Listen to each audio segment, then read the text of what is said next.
नमस्कार, इंदौर डायरी में आपका स्वागत है। मैं हूं डॉक्टर प्रतीक श्रीवास्तव। आजकल पेट रोग होना बहुत आम बात है, खासकर बरसात के मौसम के बाद और जिस तरह से शादी ब्याह का ये मौसम चल रहा है, इस दौरान पेट के मरीज बहुत ज़्यादा मात्रा में सामने आ रहे हैं।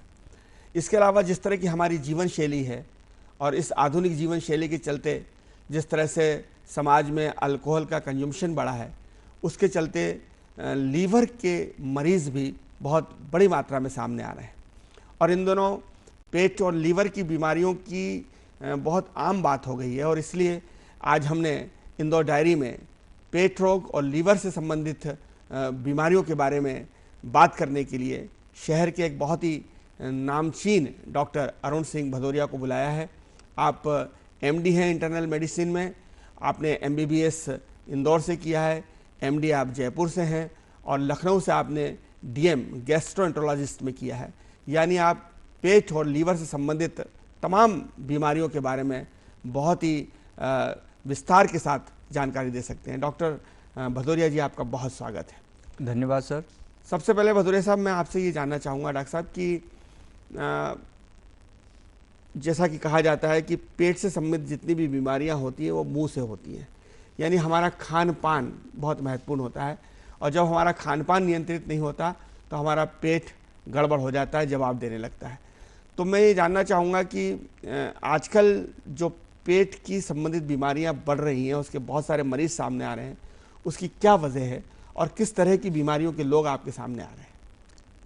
जो आपका सवाल है उसका आधा जवाब तो आपने ही दिया है कि जो भी पेट की बीमारियां हैं, चाहे वो लिवर की हो, चाहे आमाशय की, चाहे आहार नली की या बड़ी आंत की बीमारियां, ये सभी खान पान में गड़बड़ी की वजह से होती हैं। जैसे कि हम लिवर की बात करें तो जो हम आज के समय में देखते हैं, शराब पीने से जो लिवर ख़राब होता है, पीलिया होता है या फैटी लिवर होता है, या अत्यधिक वसायुक्त भोजन करने से जो मोटापा आता है, जिसकी वजह से पेट की बीमारियां जैसे कि कॉन्स्टिपेशन, आंतों की गंभीर बीमारियां जैसे कि कैंसर या आहार नली में छाले, पेट में छाले, ये सभी खान पान में गड़बड़ी के कारण होते हैं। और जो पिछले कुछ सालों में जीवन शैली जो चेंज हुई है, लोगों की बदली है कि 20-30 साल पहले फ़िज़िकल एक्टिविटी काफ़ी ज़्यादा होती थी, हम लोग पैदल चलते थे या साइकिल का इस्तेमाल करते थे, लेकिन आजकल सभी लोगों के पास, इवन मिडिल क्लास या लोअर क्लास में भी लोगों के पास बाइक और कार हैं। तो जो फिज़िकल एक्टिविटी पहले दिन में हो जाती थी, आज वो 1 महीने में भी नहीं होती है। तो धीरे धीरे लोगों का वज़न भी बढ़ा है। ये सभी कारण पेट की हल्की से लेकर गंभीर बीमारियों के कारण हैं। डॉक्टर भदौरिया,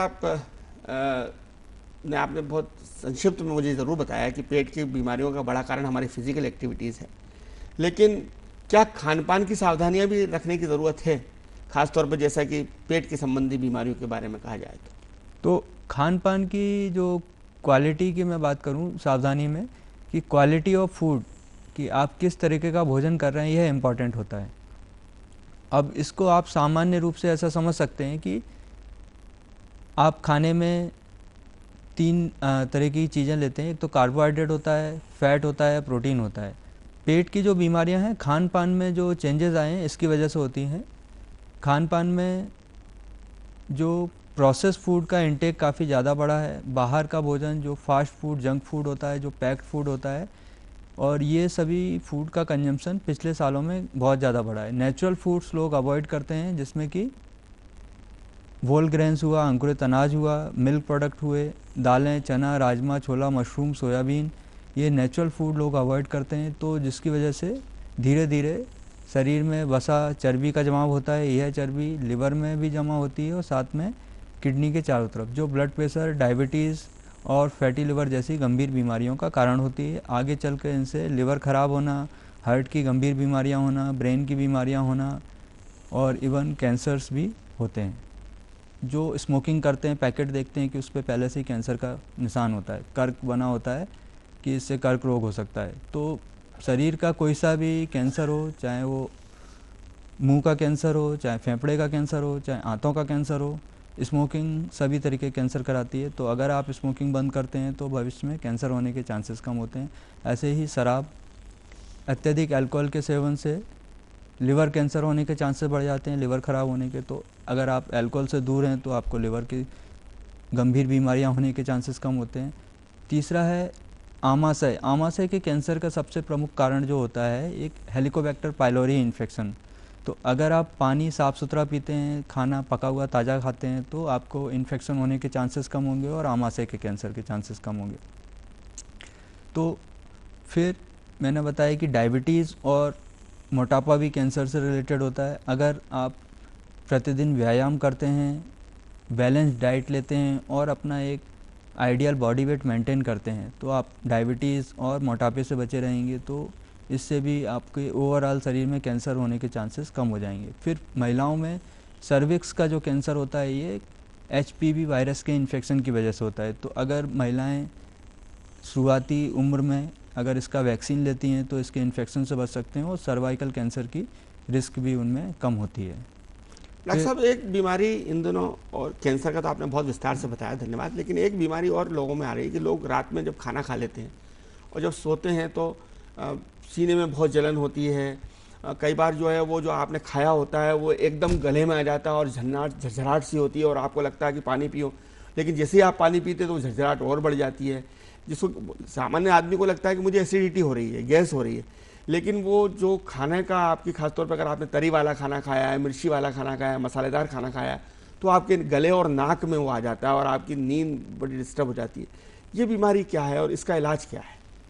तो ये जो लक्षण है ये गैस्ट्रोइसोफेजियल रिफ्लक्स डिजीज़ GERD की बीमारी के लक्षण हैं। इसमें सीने में जलन होना, खट्टी डकारें आना या खाना वापस लौट के आना। कई बार कुछ लोगों को लंबे समय तक गले में खराश रहना या आवाज़ में परिवर्तन होना, ठसके लगना, बार लंबी बार खांसी बनी रहना, इवन कई बार अस्थमा की समस्या होना भी इस बीमारी से रिलेटेड होता हुआ देखा गया है। तो इसके रिस्क फैक्टर क्या हैं? तो जो लोग स्मोकिंग करते हैं रेगुलर या अल्कोहल लेते हैं या जिनके वज़न ज़्यादा है, मोटापा है, या जो लेट नाइट फूड लेते हैं, मेनली ऑयली फूड लेते हैं, तो ऐसे लोगों में GERD होने के चांसेस बढ़ जाते हैं, एसिड रिफ्लक्स होने के चांसेस बढ़ जाते हैं। साथ में कुछ लोगों में देखा गया है कि जो आहार नली और आमाशय के बीच में एक वाल्व होता है वो लूज़ होता है, जिसकी वजह से हाइटस हर्निया बनता है। तो वाल्व लूज़ होने की वजह से पेट का कंटेंट ईसोफेगस फूड पाइप में आने के चांसेस होता है, जिससे उनको GERD की समस्या होती है। पर आपने रात में भोजन लिया है और आपको सुबह वही भोजन ऊपर रिफ्लक्स होके आ रहा है, तो उसमें कई बार ऐसे लोगों में स्टमक का जो कॉन्ट्रैक्शन थोड़ा स्लो होता है। मोस्टली ऐसे लोगों में डायबिटीज़ देखा गया है। तो जो भोजन जिस स्पीड से आगे बढ़ना चाहिए वो नहीं बढ़ पाता है, तो लंबे समय तक स्टमक में रुकने की वजह से वो फूड पाइप में लौट के आता है गैस्ट्रोपैरेसिस की वजह से, तो उनको GERD के सिम्टम होते हैं। आजकल आम हर व्यक्ति में हर दूसरा आदमी कहता है कि मुझे मेरा पेट साफ नहीं होता, मुझे कॉन्स्टिपेशन रहता है, कब्ज़ रहती है, मुझे 2-3 बार जाना पड़ता है, एक बार में मेरा जो है पेट साफ नहीं होता है, फिर मेरे को सुबह गए, फिर 1-2 घंटे बाद फिर जाना पड़ता है, फिर शाम को, कई बार तो कुछ लोग तो 3-3, 4-4 बार उनको हाजत के लिए जाना पड़ता है। तो ये इसकी वजह क्या है, इसकी बड़ी वजह क्या है? तो ये पेट साफ ना होना, इसको कॉन्स्टिपेशन की बीमारी कहते हैं। यह अपनी बड़ी आंत की समस्या होती है। तो बड़ी आंत प्रॉपरली अगर साफ़ नहीं हो पा रही है, मतलब आपकी जो भी ये कॉन्स्टिपेशन का इशू है आपकी लाइफस्टाइल और डाइट से रिलेटेड है। अगर आप फिजिकली इनएक्टिव हैं, आप एक्सरसाइज कम करते हैं या दिन भर फिजिकली एक्टिव नहीं रहते हैं, तो कोलोन का कॉन्ट्रैक्शन कम होता है, मूवमेंट कम होती है, मोशन प्रॉपरली आगे नहीं बढ़ पाता है। फिर आपकी अगर डाइट में फाइबर इंटेक कम है, आप हरी पत्तेदार सब्जियां, फल, सलाद ये चीज़ें नहीं खाते हैं, तो आपका मल सूख जाता है। या फिर आपका वाटर इंटेक जो पानी दिन में 2 से 3 लीटर होना चाहिए, अगर आप कम पानी पीते हैं तो उसकी वजह से भी मल सूखता है, स्टूल हार्ड हो जाता है, स्टूल हार्ड हो तो जाता उसकी है, वजह से वो छिल जाती जगह, तो फिर वो एक नई बीमारी पैदा हाँ, होती है जिसको हम फ्रैक्चुला कहते हैं, फिशर कहते हैं, या फिर इंटरनल हेमरॉइड जिनको हम पाइल्स कहते हैं। ये बीमारियां पैदा होती हैं। इनका कारण है कॉन्स्टिपेशन, और कॉन्स्टिपेशन होता है अपने भोजन में पानी का कम होना, फाइबर का कम होना और फिजिकल इनएक्टिविटी। तो अगर आप चाहते हैं कि कॉन्स्टिपेशन ना हो तो फिजिकली एक्टिव रहें, रेगुलर एक्सरसाइज करें, 10 से 12 ग्लास डेली पानी पिएं, हरे पत्तेदार सब्जियां, फल, सलाद इनका आपकी डाइट में पर्याप्त मात्रा में सम्मिलित करें। डॉक्टर साहब, मैं आपसे बात करता हूँ लीवर की। शराब पीना स्वास्थ्य के लिए बहुत हानिकारक है और ये न केवल सामाजिक मर्यादा बल्कि आर्थिक दृष्टि से, संस्कारिक दृष्टि से, सब दृष्टि से बुरी है, लेकिन फिर भी लोग लेते हैं। इसका लीवर पे क्या असर पड़ता है? खासकर लीवर सिरोसिस के मरीज अब लगातार बढ़ते जा रहे हैं। आपने बहुत ही इम्पॉर्टेंट क्वेश्चन पूछा है, मैं थोड़ा इसको डिटेल में बताऊंगा। पहले तो समझते हैं लिवर क्या होता है। लिवर को जिगर भी कहते हैं। दाहिनी तरफ पसलियों के नीचे एक ऑर्गन है। यह शरीर का पावर हाउस होता है। यह खाने को पचाता है, भोजन को, आपको इम्यूनिटी प्रदान करता है, शरीर में एल्बुमिन प्रोटीन सिंथेसिस करता है, आपको इन्फेक्शन से बचाता है। आप जो भी एंटीबायोटिक खाते हैं या शरीर में गलती से कोई टॉक्सिन पहुंचता है तो उसको भी मेटाबोलाइज डाइजेस्ट करके स्टूल में यही निकालता है। तो हेल्दी लिवर होना आपके सर्वाइवल के लिए बहुत ज़रूरी है। एक चीज़ और है कि जैसे बाकी ऑर्गन हैं, किडनी हुआ, हार्ट हुआ, ब्रेन हुआ, अगर ये डैमेज हो गया तो जितना डैमेज हो गया पार्ट उतना चला गया हमेशा के लिए, बाकी जितना बचा हुआ उतना ही रहेगा। लेकिन लिवर के अंदर एक स्पेशल प्रॉपर्टी होती है, खुद को रीजनरेट करता है। अगर किसी का 60-70% हेल्दी लिवर निकाल भी लिया जाए और 20% भी छोड़ें तो वह रीजनरेट करके पूरा 100% बना लेता है। लेकिन जब इसमें लगातार धीरे धीरे डैमेज होता है, जैसे कि अल्कोहल की वजह से, मोटापे की वजह से, हेपेटाइटिस बी और सी की वजह से, या डायबिटीज़, कोलेस्ट्रॉल की वजह से, तो ये लिवर अपना रीजनरेटिव पावर खो देता है। जब ये रीजनरेटिव पावर खो देता है और फिर उसमें थोड़ी सी भी इंसल्ट हो, लिवर बैठ जाता है। और पेशेंट फिर जब आते हैं हमारे पास सिम्टम्स लेके, लिवर की बीमारी के सिम्टम लेके, तो आप ये मानिए कि वो लिवर एकदम आखिरी स्टेज में पहुंच गया है। मतलब किसी का लिवर 50-60% भी परमानेंट डैमेज हो जाए तो उसको कोई सिम्टम नहीं आएंगे। तो लिवर की बीमारी में सिम्टम का वेट नहीं करना है। जैसा कि मैंने बताया है कि लिवर डैमेज होने के प्रमुख 2-3 कारण हैं। पहला है अल्कोहल, दूसरा है हेपेटाइटिस बी और सी, तीसरे नंबर पे आता है फैटी लिवर, मोटापा, कोलेस्ट्रॉल, डायबिटीज़ की वजह से होने वाला फैटी लिवर।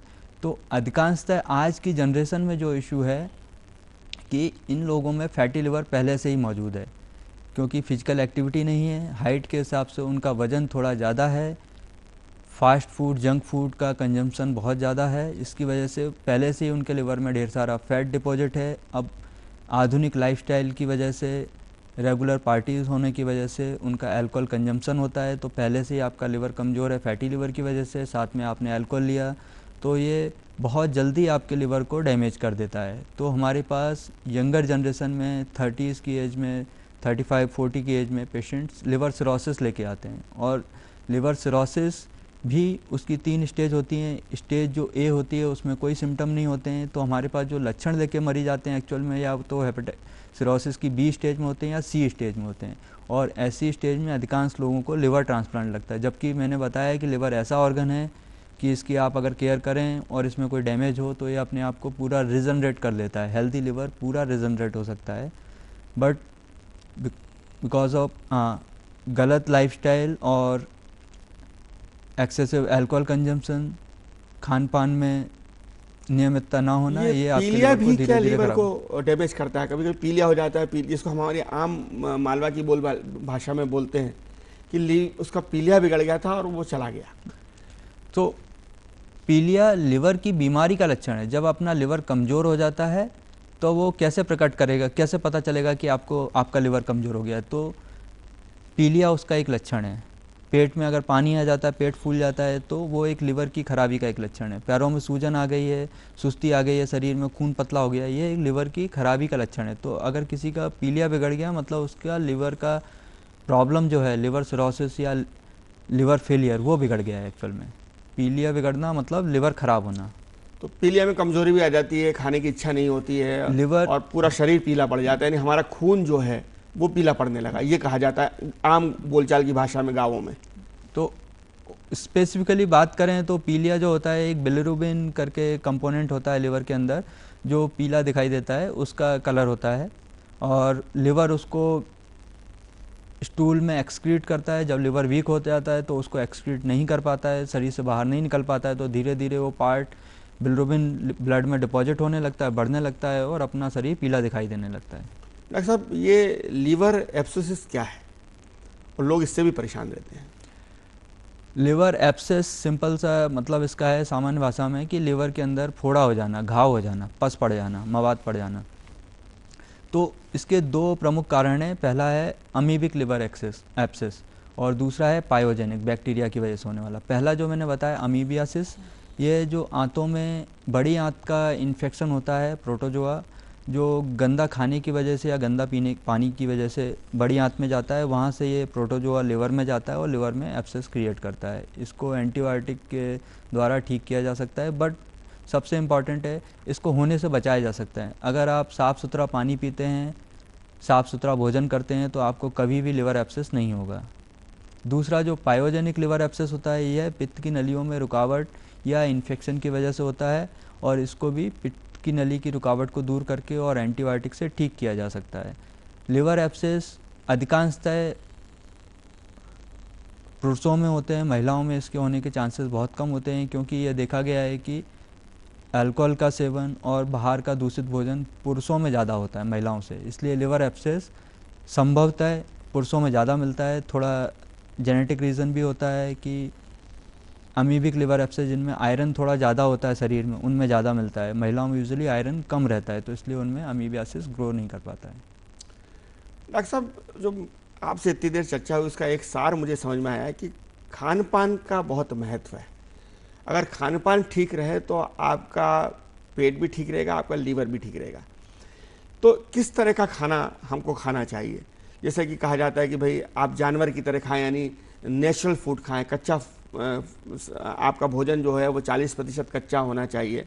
आपका सुबह का जो खाना है वो कच्चा होना चाहिए। फल वगैरह आप खाएं, सब्जियां खाएं और प्रोसेस फूड ना खाएं।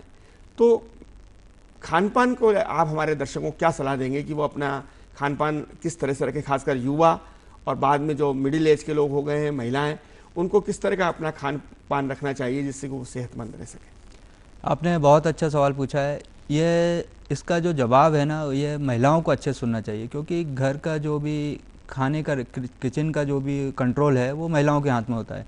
तो अगर महिलाएं चाहेंगी तो अपनी पूरी फैमिली को फिट और हेल्दी रख सकती हैं। वो घर में होने वाली गंभीर बीमारियां जैसे कि डायबिटीज़, हार्ट की बीमारी, ब्रेन की बीमारी, फैटी लिवर, इवन लिवर के फैटी लिवर की वजह से परमानेंट ख़राब होने वाला लिवर सिरोसिस, इन सब को बचा सकती हैं।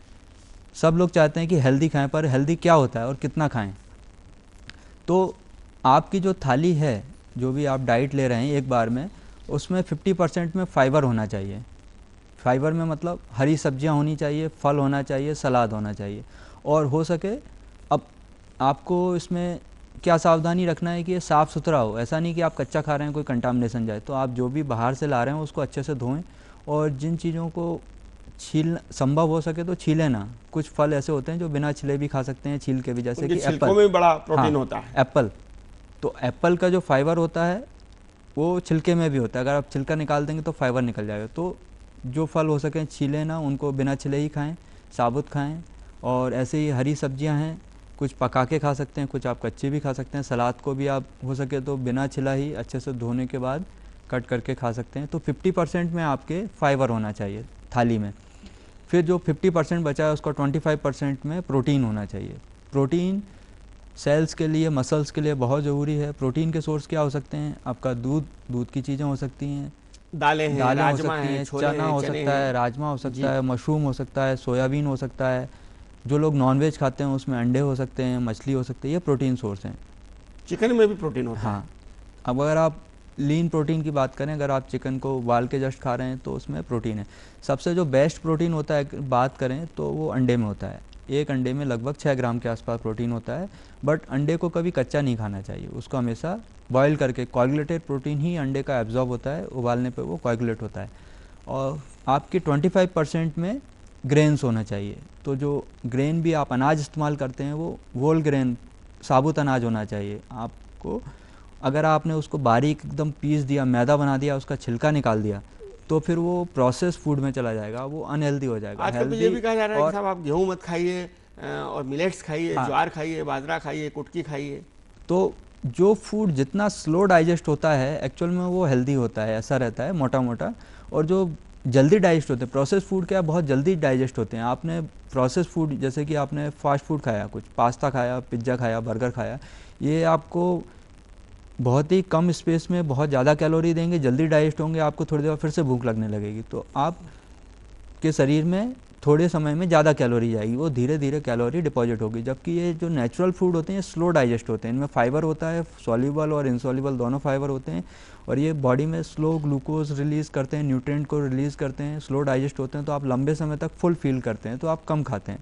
तो जैसा मैंने बताया कि आपकी डाइट में 50% फाइबर, 50% में सीरियल्स, 50% में 25% में प्रोटीन, 25% में सीरियल्स मीन्स कार्बोहाइड्रेट, और 50% में फाइबर होना चाहिए। फिर जो ऑयल है, अब ऑयल में कन्फ्यूज़न होता है कि कौन सा ऑयल अभी इस्तेमाल तो करें। माननीय प्रधानमंत्री नरेंद्र मोदी जी ने कहा है कि हर व्यक्ति अपना 10% तेल कम करे। आप घर में ही 10%, अगर आप 1 किलो तेल लाते हैं तो 900 ग्राम लाइए, अगर आप 100 ग्राम तेल खाते हैं तो 90 ग्राम तेल खाइए। माननीय प्रधानमंत्री जी ने अभी अपनी मन की बात जो हुई थी उसमें बार बार ये कहा है कि अपना एक स्वस्थ भारत बनाना है, सेहतमंद भारत बनाना है, तो तेल की खपत को कम करना होगा। आपने बिल्कुल सही कहा। अब मैं इसमें तेल की क्वालिटी के बारे में बात करना चाहूँगा। जो शरीर के लिए हेल्दी तेल होता है वो अनसैचुरेटेड ऑयल होता है, मतलब जो भी आपको एनिमल ऑयल है उसको अनहेल्दी हम मानते हैं, जो वेजिटेबल ऑयल होता है वो हेल्दी होता है। अब प्रोसेस, आपने सुना होगा प्रोसेसिंग होती है ऑयल में, रिफाइंड ऑयल होता है, तो जब रिफाइनिंग की जाती है उसकी स्मेल को हटाने के लिए केमिकल डाल के, तो उसको अब अनहेल्दी मानते हैं। तो जो बिना रिफाइनिंग का तेल होता है, मतलब कच्ची घनी का तेल, जो कोल्ड प्रेस ऑयल है, कंप्रेस करके जिस ऑयल को निकाला गया है, वेजिटेबल ऑयल है, जो तेल सर्दियों में नहीं जमता है वो हेल्दी ऑयल होता है। जो तेल जम जाते हैं, चाहे वो आपका ट्रांस फैट हो जिसमें डालडा आता है, चाहे आपका घी हो, ये आपके अनहेल्दी ऑयल होते हैं। और जो ऑयल को बार बार उबाल के इस्तेमाल किया जाता है तो ये भी अनहेल्दी ऑयल होता है। जो आप फ्राइड आइटम खाते हैं, आप किसी रेस्टोरेंट से कोई फूड मंगाते हैं जो तला हुआ है, तो वो एक ही बार ऑयल बार में तलने बार से बार मैं एक सवाल मेरे मन में आ रहा है कि हम इंदौर के लोग हैं, मालवा के लोग हैं, बिना सेव मिक्सचर खाए हमारा खाना नहीं होता। हमें जब भी दोनों टाइम खाना खाएंगे तो थाली में थोड़े से नमकीन, थोड़ा सा सेव ज़रूर चाहिए। और हमारे मंदसौर में, रतलाम में, इंदौर में, उज्जैन में, यहाँ का तो नमकीन जो है पूरे विश्व में प्रसिद्ध है। तो एक डॉक्टर के नाते आप हम इंदौरियों को, मालवा वाले, निमाड़ वालों को ज़रूर बताइए कि ये रोज़ सेव खाना कितना हमारे लिए नुकसानदायक है। अब मैं तो ये कहूँगा कि ये प्रोसेस फूड में आता है, फ्राइड आइटम है, जितना हो सके कम खाएं, पर अगर खाना है तो खाने में जितना नमक होता है उतना ही खाएं।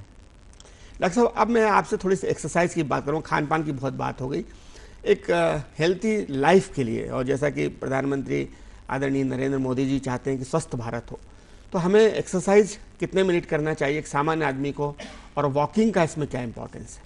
आपने बहुत ही इम्पॉर्टेंट क्वेश्चन पूछा है।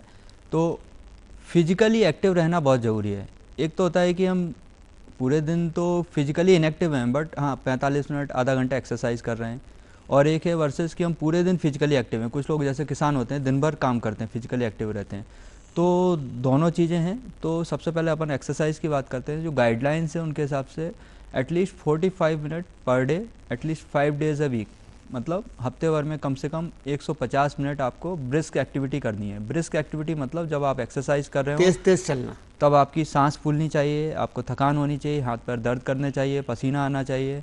आप जब किसी से बात करें फ़ोन पे तो बात नहीं कर पाएँ, आपके बीच में सांस उखड़ना चाहिए। तो इस लेवल की physical activity at least 45 minute per day आपको करना है, कम से कम 5 दिन हफ्ते में। फिर पूरे दिन फिजिकली एक्टिव रहना, ये भी बहुत इंपॉर्टेंट है। तो क्या होता है, कई बार कुछ लोग बोलते हैं कि उनके पास टाइम नहीं होता है एक्सरसाइज करने का, ड्यूटी आवर्स होते हैं या बिजी शेड्यूल होता है। तो मेरी उनसे सलाह होती है उनको कि आप अपने आप को पूरे दिन फिजिकली एक्टिव रहें। आप जहाँ भी काम करते हैं तो लिफ्ट का यूज़ ना करें, स्टेयर का यूज़ करें, चलते रहें, 1 घंटे बाद खड़े हों, वॉक करें। आप सब्जी लेने मार्केट में जाते हैं, स्कूटर लेके जाते हैं, कार लेके जाते हैं, आप पैदल जाएँ, बैग लेके जाएँ। तो जितना हो सके जो आपके संसाधन हैं, बाइक है, स्कूटर है, कार है, इनका इस्तेमाल आप जहाँ हो सके वहाँ कम करें, अवॉइड करें, और जहाँ लिफ्ट का यूज़ करना है वहाँ पे इनको अवॉइड करें। तो पूरे दिन फिजिकली एक्टिव अगर आप रहते हैं तो उसमें भी आप 350 से 400 कैलोरी एक्स्ट्रा बर्न करेंगे, और जो कि आपको मोटापे को कम करने में हेल्प मिलेगा। जो मोदी जी ने कहा है कि ईट लेस मूव मोर, थोड़ा कम खाएं, मूव ज़्यादा हों, जिससे कि आप ओबेसिटी से लड़ सकें। ओबेसिटी को कैसे पहचानें कि आप ओबेस हैं कि, ओबेस मतलब मोटापा, तो सिंपल सा है। जो भी आपकी हाइट है सेंटीमीटर में, मान लो आपकी हाइट 160 सेंटीमीटर है, तो आपका आइडियल वेट 60 केजी होना चाहिए।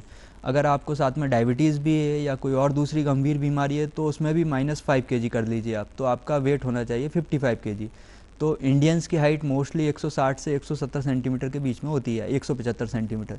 तो आप मान के चलिए जिसका भी वेट 70-75 के ऊपर है, सभी लोग ओबेस हैं। तो आप चलिए, अपनी बहुत धन्यवाद डॉक्टर भदौरिया, बहुत महत्वपूर्ण और बहुत काम की आपने जानकारी दी। आपने खान पान के बारे में बताया और आपने सेहतमंद रहने के बारे में बताया, और सबसे बड़ी बात यह है कि हमें धूम्रपान और शराब के सेवन से बचना चाहिए, अल्कोहल से बचना चाहिए। अगर हम शराब छोड़ देंगे, सिगरेट छोड़ देंगे, घर का बना ताज़ा भोजन करेंगे, कोशिश करेंगे कि हम पत्तेदार सब्जियां खाएं, हरी सब्जियां खाएं, फल फ्रूट्स खाएं, और जैसा कि डॉक्टर साहब कह रहे थे कि ये सुविधाएं छोड़ें, जीने से चलें, स्कूटर से कम चलें, पैदल ज़्यादा चलें, साइकिल चलाएं, तो हम निश्चित रूप से एक स्वस्थ भारत का निर्माण कर सकते हैं। क्योंकि व्यक्ति राष्ट्र की सबसे छोटी इकाई है, और अगर व्यक्ति स्वस्थ रहेगा तो समाज स्वस्थ रहेगा, समाज स्वस्थ रहेगा तो राष्ट्र स्वस्थ रहेगा। बहुत बहुत धन्यवाद। ये तो हमारा इंदौर डायरी का आज का अंक। अगले अंक में आपसे फिर मुलाकात होगी, तब तक के लिए हमें इजाज़त दीजिए। नमस्कार।